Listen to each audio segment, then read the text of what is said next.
కాళేశ్వరం మునగడమైంది. ఇక Hyderabad మునుగుడు షురు అయిందన్నారు TPCC chief Revanth Reddy.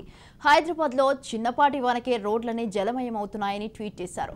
Istanbul, Chicago విశ్వనగరం అని గప్పాలు పలికి కోట్లు పెట్టి ప్రచారాలు చేశారు. కానీ చినుకు పడితే వణుకు, అడుగు బయట పెడితే గల్లంతంటూ మండిపడ్డారు. వర్షాకాలం అదే గోస, చలికాలం కూడా అదే వరుస అంటూ విమర్శించారు. వేల కోట్ల ఖర్చు ఫలితం ఇదేనా అంటూ ప్రశ్నించారు. కమిషన్ల పేరుతో మొత్తం మీరే మేసేస్తే ఇక మరెక్కడి నుంచి వస్తుందన్నారు. అందుకే మార్పు కావాలంటే కాంగ్రెస్ రావాలన్నారు.